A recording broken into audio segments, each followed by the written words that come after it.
Hello friends, তোমরা সবাই কেমন আছো? আশা করি তোমরা সবাই ভালো আছো। আমিও কিন্তু ভীষণ ভালো আছি।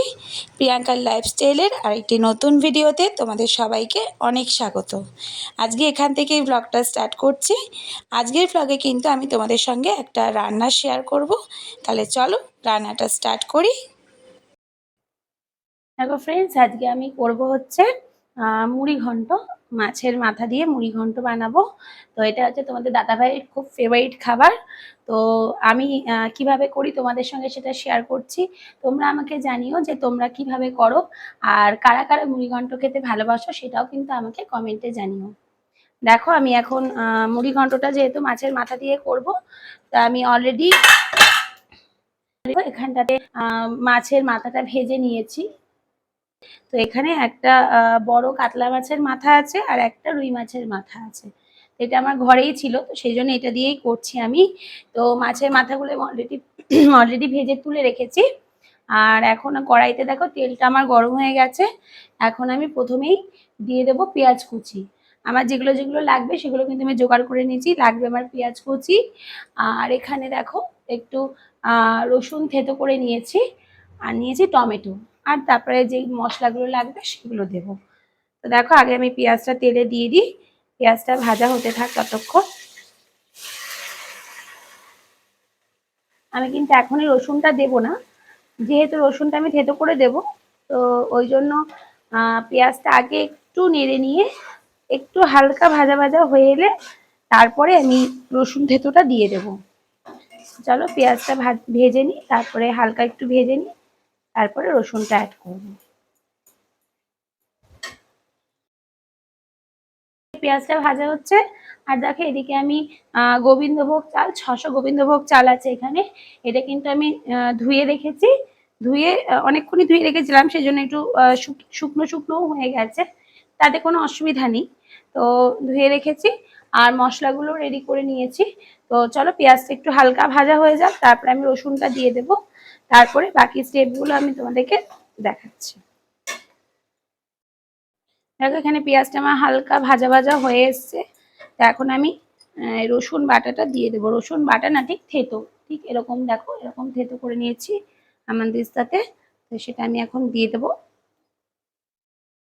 এটা দিয়ে রসুনটা একটু ভাজা ভাজা করে নেবো পেঁয়াজের সাথে, তারপরে আমি বাকি মশলাগুলো অ্যাড করব।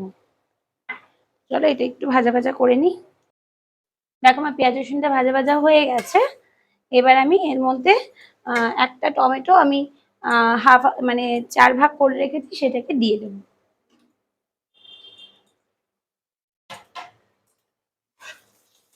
এটা দিয়ে একটু নেড়ে নেব, টমেটোর কাঁচা ভাবটা যেন চলে যায়। তারপরে আমি গুঁড়ো মশলাগুলো অ্যাড করব। দেখো টমেটো কাঁচা গন্ধটা চলে যাওয়া পর্যন্ত আমি একটু নেড়ে নিয়েছি। এবারে আমি গুঁড়ো মশলাগুলো দিয়ে দেবো। গুঁড়ো মশলার মধ্যে দেবো হলুদ গুঁড়ো, আর দেবো লঙ্কা গুঁড়ো। লঙ্কা গুঁড়োটা আমি একটু কালারের জন্য দেবো, আর একটু ঝালের জন্যও দেবো, কারণ এর মধ্যে আমি কাঁচা লঙ্কা দেবো না।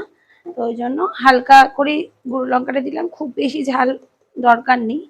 আর দেবো জিরে গুঁড়ো,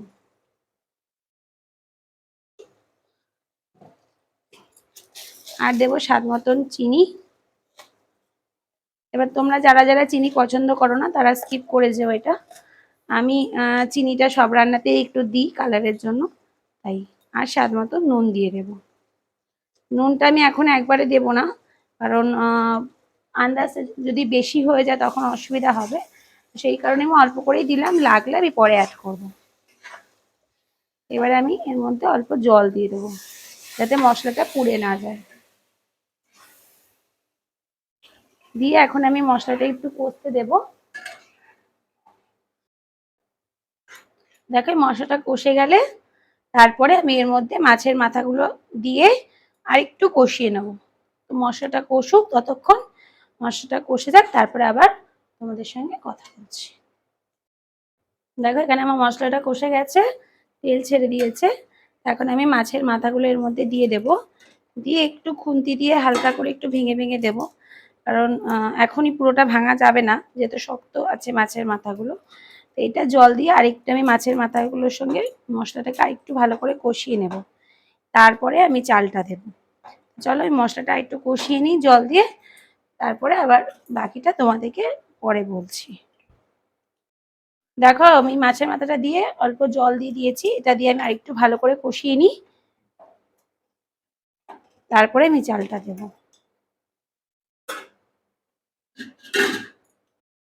দেখো আমার মাছের মাথাটা দিয়ে মশলাটা কিন্তু কষানো হয়ে গেছে এবং মশলাটা থেকে তেলও ছেড়ে গেছে। এবার আমি এই যে চালটা ধুয়ে রেখেছিলাম গোবিন্দভোগ চালটা, এটা আমি এর মধ্যে দিয়ে দেবো।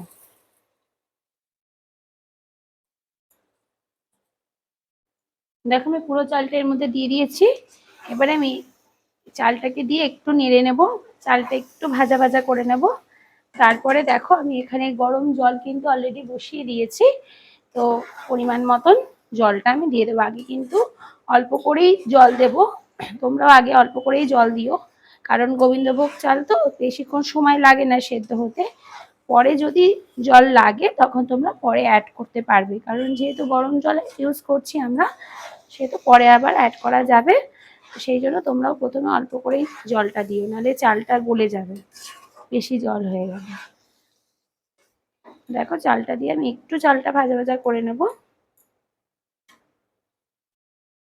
দেখো চালটা কিন্তু আমার ভাজা ভাজা হয়ে এসছে, খুব কিন্তু আমি আবার ভাজবো না, তাহলে চালটা আবার সেদ্ধ হতে সময় লাগবে। জাস্ট হালকা একটু নেড়ে নিলেই হবে, দেখবে চালটা একটু একটু তোমরা দেখলেই বুঝতে পারবে একটু হালকা শক্ত শক্ত টাইপের লাগবে দেখতে। দেখো এবারে আমি এর মধ্যে জলটা অ্যাড করব।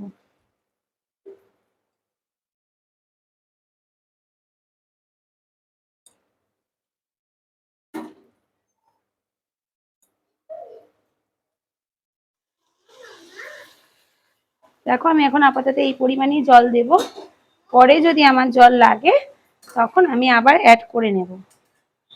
চলো এটা হোক, তারপরে তোমাদেরকে দেখাচ্ছি। দেখো এটা কিন্তু আমি এখন মিডিয়াম আঁচে ঢাকা দিয়ে হতে দেব।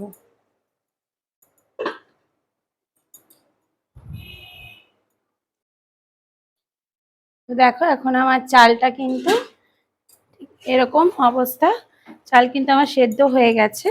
তা আমি কিন্তু পরে আবার একটু জল অ্যাড করেছিলাম, মানে তোমরা যে জলটা দেখেছিলে আমি সসপ্যানে গরম করেছিলাম সেই পুরো জলটাই কিন্তু আমার লেগে গেছে, সেটা আমি তোমাদেরকে দেখাতে পারিনি। তো জলটা অ্যাড করে আমি তারপরে চালটা এখন এরকম অবস্থায় আছে, মানে আমার হয়েই গেছে এটা। তো এখন আমি নামানোর সময় একটু দেব ঘি,